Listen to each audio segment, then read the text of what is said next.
तैयब मेहता, जो कि एक बहुत ही प्रतिष्ठित भारतीय कलाकार हैं, इन स्लाइड्स में हम उनकी कला और उनके जीवन को समझते हैं। तैयब मेहता हमारे उन गिने चुने भारतीय प्रतिष्ठित कलाकारों में हैं जिन्होंने भारतीय कला को बहुत ही ऊंचा दर्जा दिलवाया। अकेले तैयब मेहता उन अपनी अंतर्राष्ट्रीय प्रदर्शनियों के माध्यम से उस स्थान पर पहुंचते हैं जहां उनकी पेंटिंग्स जितनी भी नीलामी हुई उसमें सबसे महंगे दामों में बिकी, और उनके साथ ही भारतीय कला की पहुंच जो है वो विश्व पटल पर हो गई, और जितनी भी प्रतिष्ठित पूरे विश्व भर की प्रतिष्ठित कला दीर्घाएं और कला संग्राहक थे उनकी निगाह भारतीय कला की ओर पड़ने लगी। तो इसका श्रेय भी तैयब मेहता को ही जाता है, क्योंकि इन्हीं की वजह से भारतीय कला के दाम बहुत ही ज्यादा हो गए।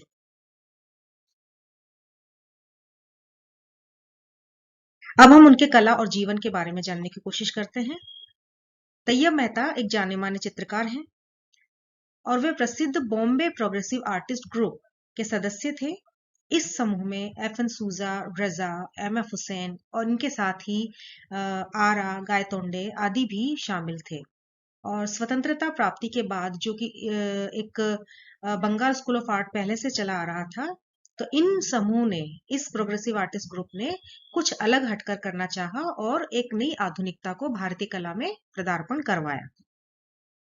उनके जीवन के आखिरी दिनों में जो उनकी पेंटिंग्स थी वो बहुत महंगे दामों में बिकी, और एक पेंटिंग जो कि उनकी मृत्यु के बाद बिकी 2014 में, जिसकी कीमत 17 करोड़ रुपए, इतनी कीमत में इससे पहले किसी की भी पेंटिंग नहीं बिकी थी।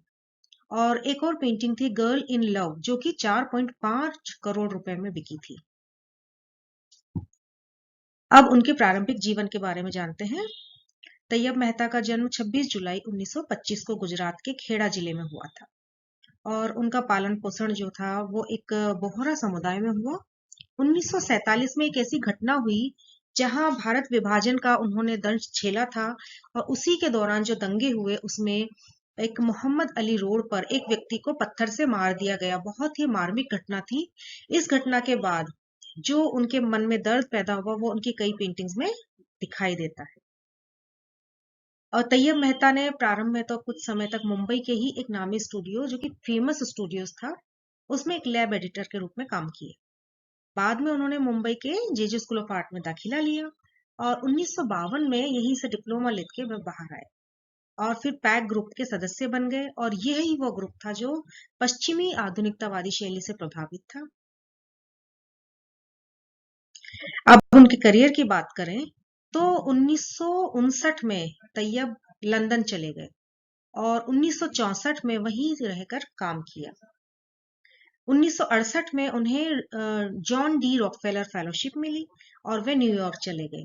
लंदन के रहने के दौरान उनकी कला पर फ्रांसिस बेकन के कलाकारों से की कला का प्रभावित हुआ, और न्यूयॉर्क के प्रवास के दौरान उनकी चित्रकारी में अति सूक्ष्मवाद, जो कि मिनिमलिज्म कहा जाता है, को देखने को मिलता है। सन 1984 से 85 के दौरान वे शांति निकेतन में भी रहे, और उसके बाद उनकी चित्रकारी में बहुत ज्यादा परिवर्तन आ गए। इस दौरान उनके चित्रों में विषय वस्तु जो कि बंधे हुए सांड, रिक्शा पुलर्स आदि थे। इसके बाद 1970 के दशक में डायगनल नाम की सीरीज उन्होंने शुरू करी, जिसमें थोड़े अंग विच्छेद वाली आकृतियां और गिरती हुई आकृतियां जो कि फॉलिंग फिगर्स नाम से भी प्रसिद्ध है, 1970 के दशक में उन्होंने शुरू की। और यही उनकी जो फॉलिंग फिगर्स वाली शैली थी वो पूरे कला जगत में उनकी एक महत्वपूर्ण योगदान है, महत्वपूर्ण देन है। 2002 में क्रिस्टीज की एक नीलामी हुई जिसमें उनकी पेंटिंग सेलिब्रेशन लगभग 1.5 करोड़ में बिकी। तब उस समय किसी भी भारतीय चित्रकार की यह सबसे महंगी पेंटिंग बिकी थी। यह देखिए, यहाँ पर तैयब मेहता की पेंटिंग है और क्रिस्टीज का ऑक्शन हो रहा है, लाइव ऑक्शन हो रहा है।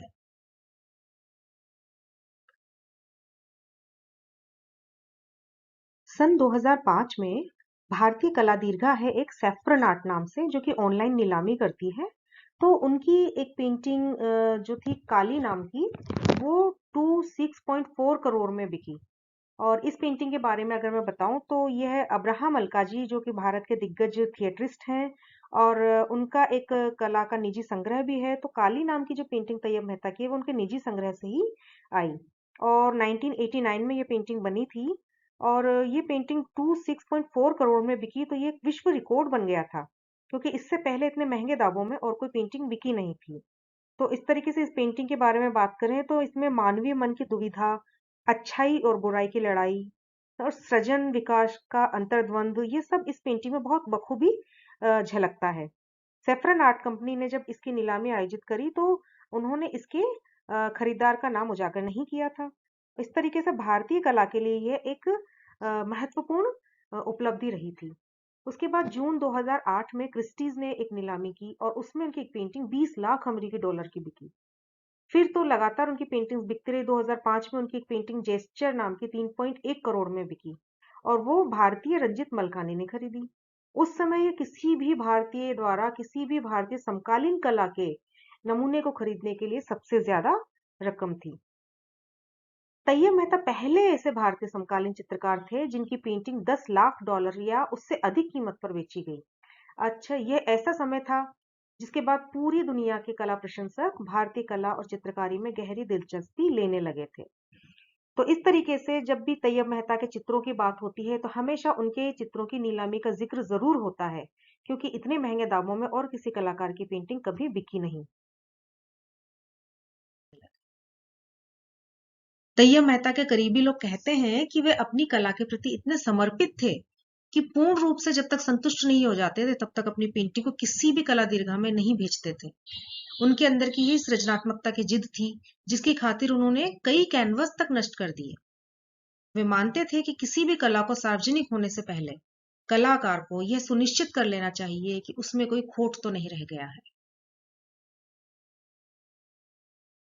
उनके व्यक्तिगत जीवन की बात करें, तैयब मेहता का विवाह सकीना से हुआ और उन्होंने अपने जीवन का ज्यादातर समय मुंबई में ही बिताया। मुंबई के अलावा वे लंदन, न्यूयॉर्क और शांति निकेतन में भी रहे। उनका निधन 2 जुलाई 2009 को हृदय गति रुक जाने के कारण मुंबई के एक hospital में हुआ, और वे अपने पीछे एक पत्नी, एक पुत्र और पुत्री हिमानी को छोड़कर। अब उनके बहुत सारे पुरस्कार और सम्मानों से भी नवाजा गया। सन 1968 में उन्हें जॉन डी रॉकफेलर फेलोशिप प्रदान की गई। 1968 में ही दिल्ली में पेंटिंग के लिए एक स्वर्ण पदक उन्हें प्रदान किया। 1974 में फ्रांस में आयोजित एक इंटरनेशनल फेस्टिवल ऑफ पेंटिंग में गोल्ड मेडल भी प्रदान किया। 1988 में मध्य प्रदेश सरकार द्वारा उन्हें कालिदास सम्मान से नवाजा गया, और 2005 में उन्हें कला, संस्कृति और शिक्षा के लिए दयावती मोदी फाउंडेशन पुरस्कार दिया गया। 2007 में भारत सरकार ने उन्हें पद्म भूषण से नवाजा। तैयब मेहता ने बॉम्बे के ही बांद्रा में अपनी एक फीचर फिल्म का निर्माण किया जो कि एक शॉर्ट फिल्म थी, कुदाल। और इस फिल्म को 1970 में फिल्म फेयर क्रिटिक्स अवार्ड से भी नवाजा गया। ये आप इमेजेस जो है वो स्क्रीन पर देख रहे हैं, ये पूरी तरीके से ब्लैक एंड व्हाइट सिनेमा है। और जैसे एम एफ हुसैन की शॉर्ट मूवी थी through the eyes of a painter, उसी प्रकार तैयब मेहता की कुदाल। और इन फिल्मों का कई जगह स्क्रीनिंग होता है, कल फिल्म फेस्टिवल्स में इनको दिखाया जाता है। इसमें वो पेंटिंग है काली, जिसने विश्व रिकॉर्ड कायम किया।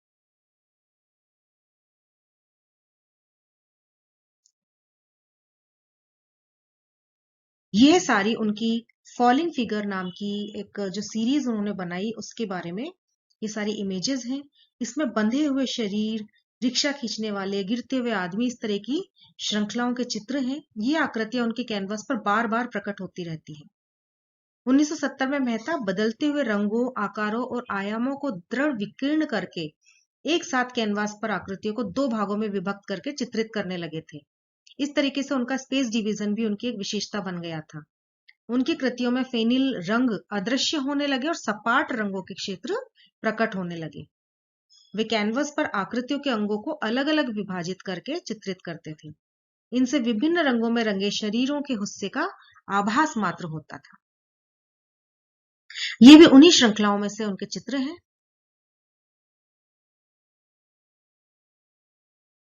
उनकी संयोजन इस तरह के होते थे कि भले पशु हो या मानव आकृतियां, इस तरीके से उनका संयोजन था कि एकदम से गुत्थम गुत्था होते हुए से प्रतीत होते थे, परंतु बहुत ही उत्कृष्ट उसका इंप्रेशन सामने आता था। एक और विशेषता कि बहुत ही महीन काली सीमा रेखा ये प्रयोग में लाते थे और बहुत सपाट रंगों का इस्तेमाल इन्होंने हमेशा से किया है। बहुत ही अब आप ये देखेंगे कि वुमेन ऑन रिक्शा, ये इनकी पेंटिंग है। और जब काली उनकी पेंटिंग बिकी थी, तो उससे पहले इसी पेंटिंग का विश्व रिकॉर्ड बना था और ये पेंटिंग 1994 में बिकी और क्रिस्टीज ने इसका ऑक्शन किया था इस पेंटिंग का।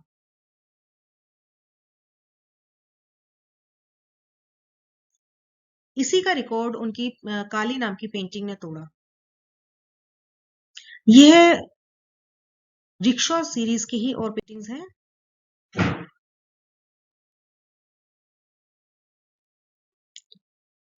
उनके चित्र मानवीय त्रासदी और जीवन के संघर्ष को ही अभिव्यक्त करते हैं। भले ही उनकी शैली बहुत ज्यादा अति सूक्ष्मवादी रही है, परंतु पूरी तरीके से भावमयी, भाव व्यंजित उनकी आकृतियां होती हैं।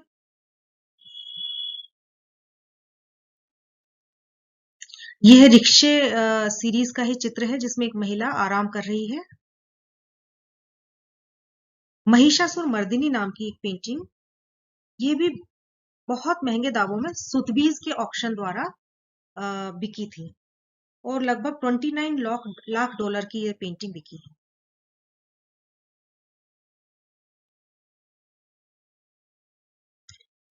ये बंधे हुए बैल और मानव आकृति के संबंधित सीरीज का